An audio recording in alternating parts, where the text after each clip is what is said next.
of opportunities have come into fruition, and going forward, we will work with you to ensure that you continue to realize. Request you to be upstanding as I invite His Excellency the President to make his remarks. Karibu sana, Mheshimiwa Rais, Your Excellency, sir. Thank you. Thank you very much, Minister. Please let's take our seats. Asanteni sana.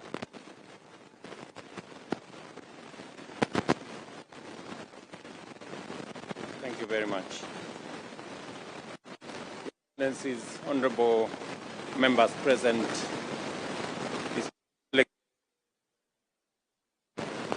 our founding fathers who are here,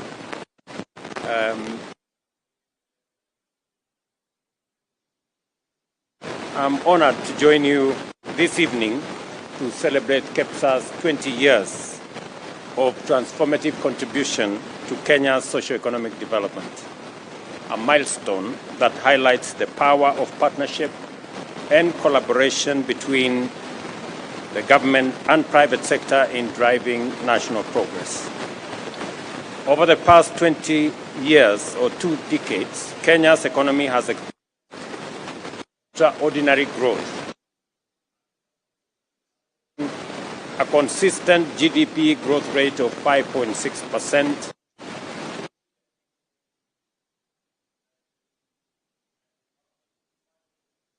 again in 2023. This impressive and resilient performance demonstrates the a dynamic and vibrant private sector that continues to serve as a cornerstone of our economic development.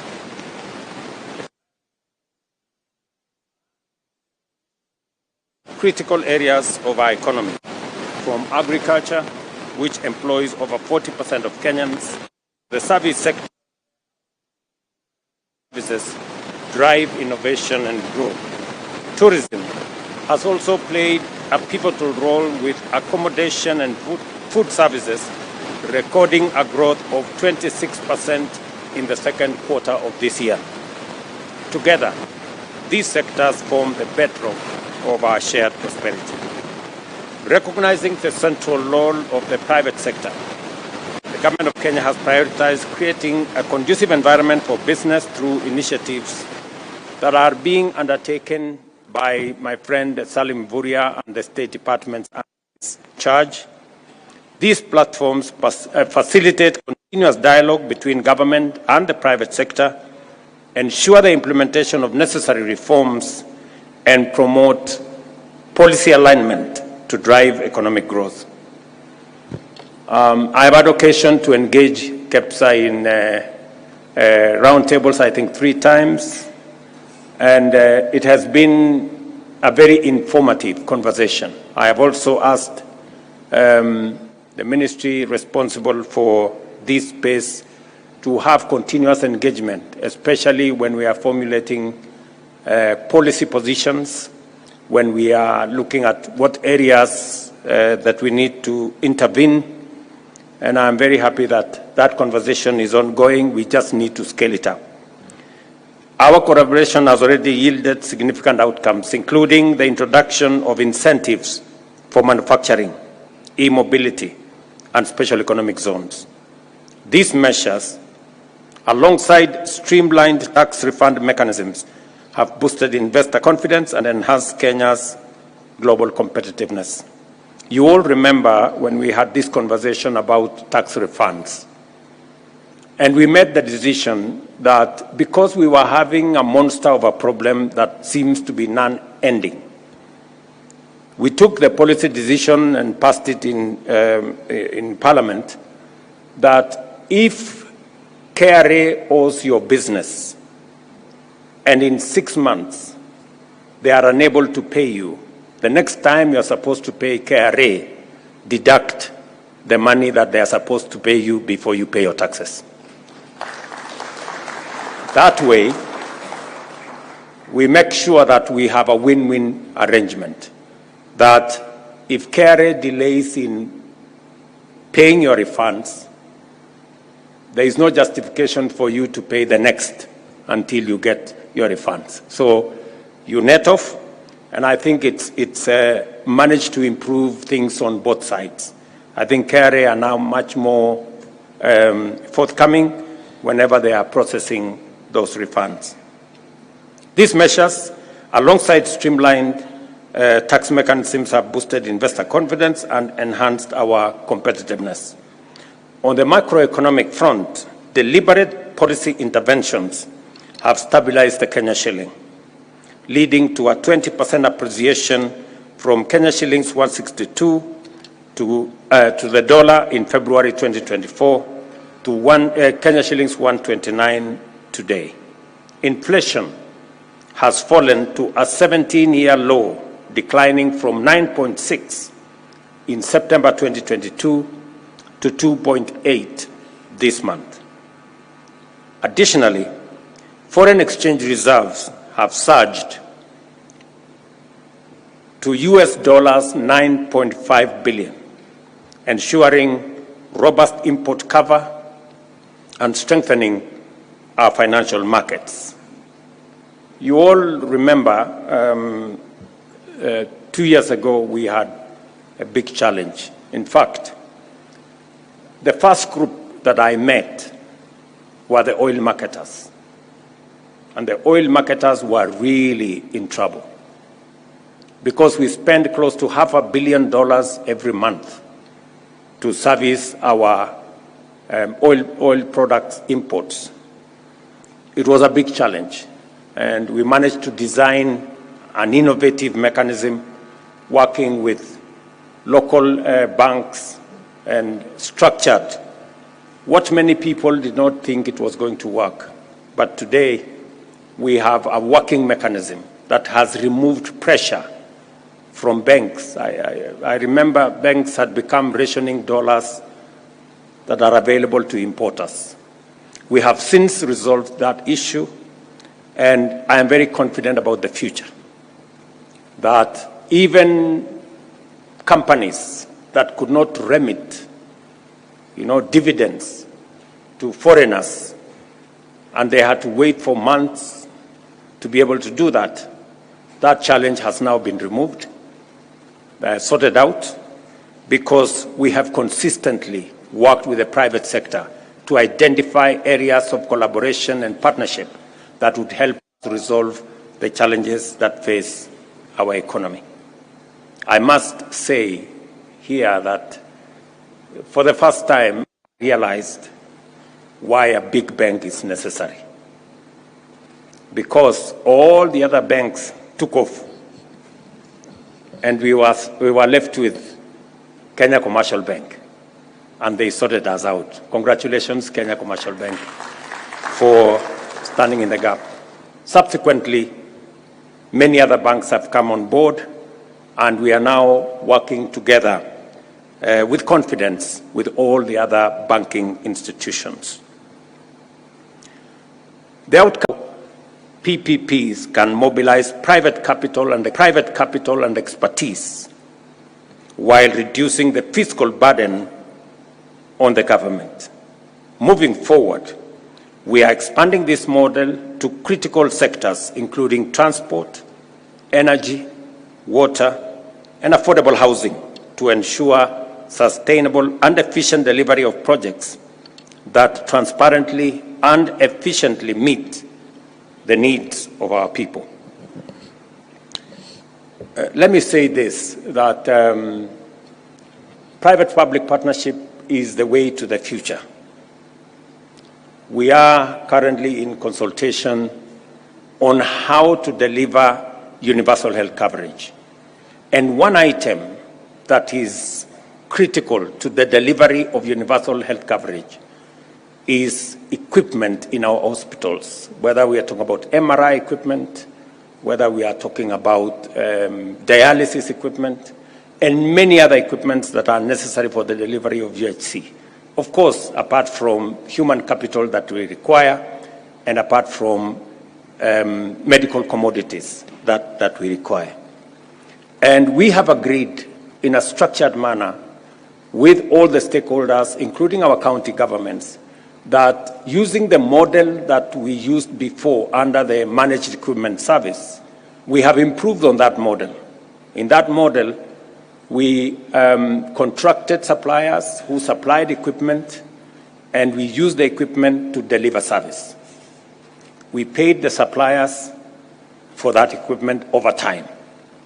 This time round, we've made it even better. We have told the suppliers, because the challenge we had in the other program was that we had some equipment delivered to some hospitals that did not work, and yet we paid for them. And some of the time the equipment worked, some of the time it did not work, but we paid for them. So we told them this time round, you deliver the equipment, because this is a public-private partnership. We will pay you for the service of that equipment. If you deliver for us one MRI service, we pay for that service. If the equipment is down, we don't pay. If the equipment is not functioning, we don't pay. That way, everybody does their part of the bargain. Equipment that we have used public money to pay, yet not working. Or we also eliminate paying for equipment that is not providing any service.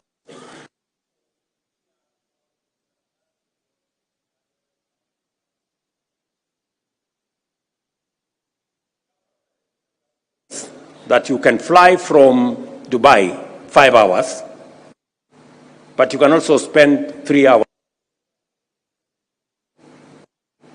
But thanks to the expressway,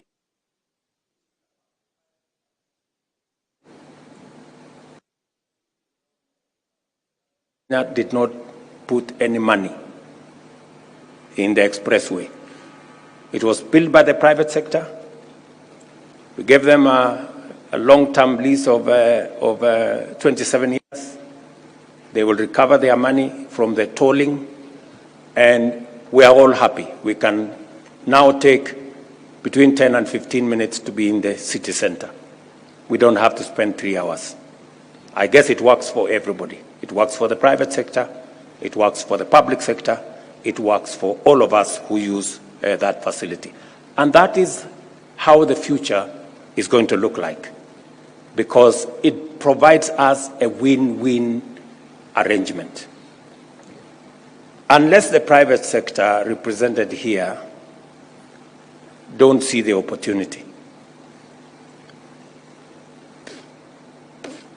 When we talk about the private sector, and when we talk about PPP, they must not necessarily be foreign, and they must not necessarily be white.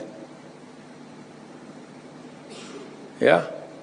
So you should put yourselves together and deliver some of these projects locally. We have sufficient financial muscle among some of you who can help us deliver some of these projects. Let me give you another example.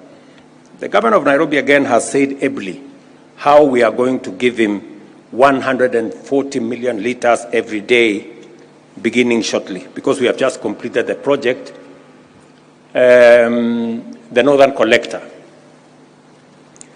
But he didn't tell you the difference this time round. I have told him that we are not going to give him the water for free. He is used to free water, this man. You know? And you know, the irony of this whole thing is that as national government, we invest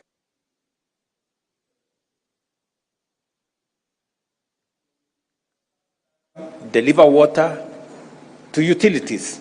And when that water comes to the city, it is free. So we go looking for taxes from Kenyans to go pay for the dam. And meanwhile, we have delivered water for free to our city. And that is why the city sometimes is not conscious. That's why most of that water is wasted. Because if you get some water for free, you are not very keen on how you use it, you know. So now I signed the law 2 weeks ago, the new water bill. We're now going to have a bulk water. We're going to sell him water at a fraction of what he is selling to the public. And we are going to invest that money in putting up a new dam for him so that we can meet the gap that he has said. He said he needs 900 million, and that is growing. He now, even if we give him 140 million liters, we still have a gap of almost 250. That way, we make the whole cycle sustainable. And because there is no free lunch anywhere in the world, I guess there is no free water anywhere in the world. And if there was, the county would be delivering free water to citizens, but they are not. So again, we have to build sustainability into this. And I want to invite again the private sector, because now we have a revenue stream. You can invest in water, and we can pay you for the construction of a dam, because we have now a revenue stream. So these are some of the areas we are building on sustainability to make sure that we can achieve the aspirations that we have in a sustainable way by working together in that manner. So the private sector has a very big role to play going forward. Whether it is in delivery of our electricity, all of you know that today it is the private sector that invests in our electricity. Through the power purchase agreement, once we give you a power purchase agreement, you can put your money in generating electricity. And that is what is going on with all the green energy we are producing. Now we have a water purchase agreement. We are going to have the next thing so that we can invest in that area. Let me also say the following. Because we are discussing about Kicc and the private sector and what they can do. Look at what we did with Kenya Power. We made the decision that Kenya Power is not entirely going to be run by government or directors from government. That is why we surrendered 4 director positions of Kenya Power to the private sector. And we asked the people in that space who were equally shareholders of Kenya Power to give us directors to run that entity. And I pulled back government influence from Kenya Power. Look at the transformation we've had. This year, Kenya Power, that has made losses forever, made a profit of 36 billion this year. That's what it is. That's what the private sector, the difference the private sector can make. And we can continue, and we can continue, and we can continue. And that is why the private sector in Kenya is punching below its weight. There are bigger opportunities. The private sector needs to be much more robust. I will give you another example.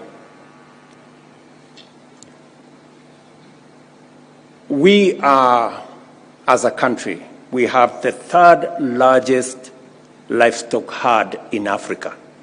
Kenya, that is. We have the 3rd largest herd of livestock in Africa. And the irony is that we import all the leather products, all the shoes, and we throw away our hides and skins.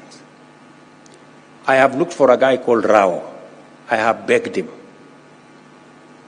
I don't know whether Rao is in this meeting.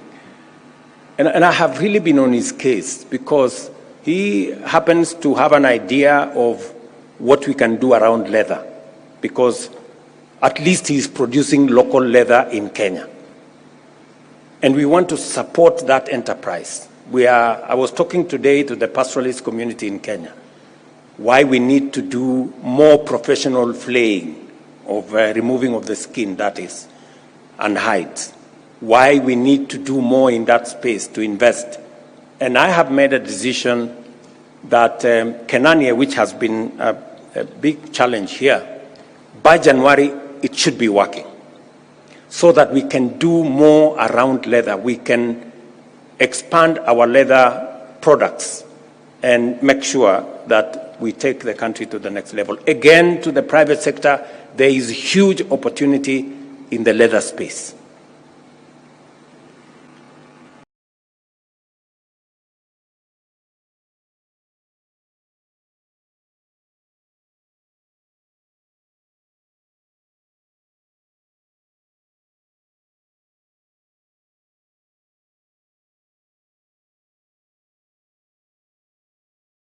And I wish